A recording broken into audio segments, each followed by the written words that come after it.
एपटे लिखुची सेपटे बिकुची झी अच्छी जो बाटरे सालु बालु मोर गराखीश्वर गोवर्धन सबु नाटरे किए हसाऊँच किए चिड़ाऊँच किए बाखिकारी कहूँ सबु भाव नहीं मिसई देलारू कवितार रूप नौची कहरे श्रमिक कह झराऊँच किपा लुह सारा जीवनटा समय भिजिलु आउ देहर रकत दे गढ़िलु तू केते काई हिसाब कि तार केबे रखिलु तू गढ़ीदेलु कारार प्राचीर कारागार तो पाई आ तू भरीदेलु चाषीर अम्बार तो छुआ कई कई पेशारे व्यवसायी निशारे से जड़े कवि शांत परिवेश हो बा हाटर गहली चहली किछि फरक पड़ेनी तांको कलमर मुन आगरे सबु परिस्थिति को से एमिति अनुभव करी एमिति पंक्ति लिखि दियंती ताहा समस्त मनरे चिरदिन पई बसा बांधि रही जाए। आमे कहूचु एमिति जड़े व्यक्तित्व विषय जहाँ पार्टी कविता शुणिले आपण माने भी ताजुब हो जाई पारती। ए हेउचंती भुवनेश्वर 1 नंबर हाटर सीताराम पंडा घर तांकर जाजपुर जिलार दशरथपुर रे आ दीर्घ दिन हेब एक कर्मजीवी सहर में व्यवसाय करने सहित कविता आसर करी सहर सारा खूब चर्चित माटीर मनीषों काच सामग्रीर दुकान तांको जीवनर मुख्य परिचय। दुकान रे थिबा काच सामग्रीर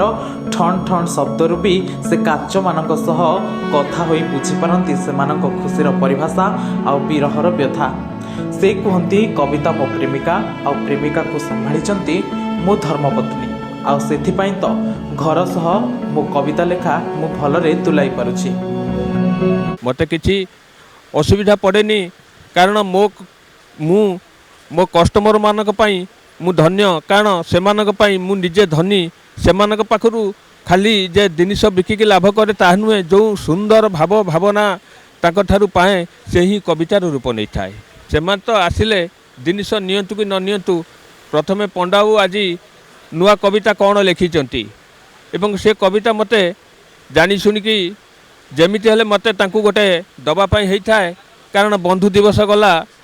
काली गत 4 तारिख रे एवं से मते पचारथले बंधुत्व दिवस रे कविता कौन लिखछे मुकल कविता कौन लिखिबी बिंदु बिंदु भी दिने बंधु होई पारे सिंधु पारे ना होई आ वृक्ष को थरे आलिंगन कर बंधुपण देव कही कारण आजिकालिका समय रे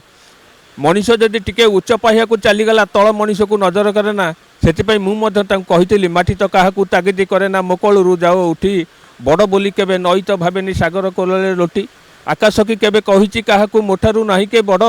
आकाश तलर मनीष कहूची जिणिब आकाश गड़ केबेठू आसिला मु कहि परिबिनी जेतेबेले चेतन मनटीए पाए सेतेबेले मो मनटा ही कविता छंदमय हो जाइथिला एवं जहा किछि सृष्टि होइतिला ताकू केबे माने आयत कर रखिपारे सत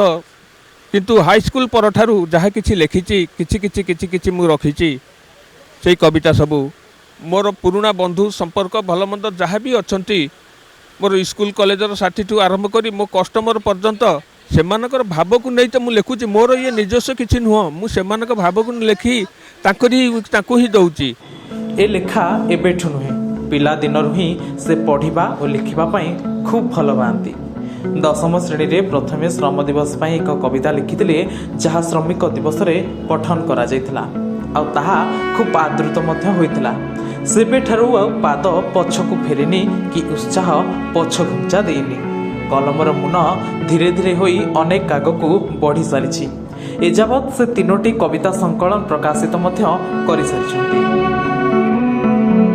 से कहती मुहे हाटर खोखा शब्दरू भी कविता लिखिपारे जदि अधिक शब्द न शुणिबी तेबे कविता लिखिबी किपरि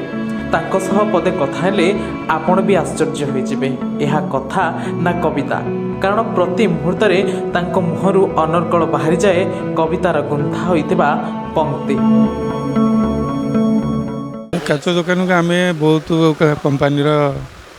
सप्लाई करूँ काच दुकान से काच दुकान उपर बहुत बेपार से जिते कविता लिखते आम मन देकी शुणु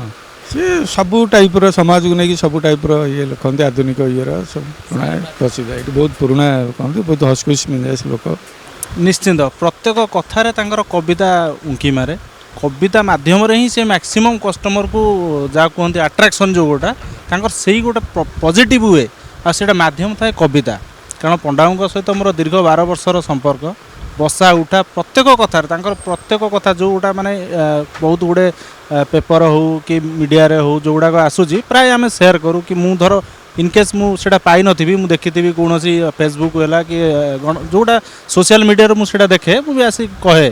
जोटा कि से जिनटा को हाट भितर बहुत लोकायुक्त कही रखी। तेबे एभली प्रतिभा समग्र देश में चर्चित होंतु और आगामी दिन में से बहुत ख्याति अर्जन करंतु एतिकी आमर कामना। भुवनेश्वर कैमरा पर्सन अंशुमान संग्राम को रिपोर्ट उत्कल प्रतिदिन न्यूज।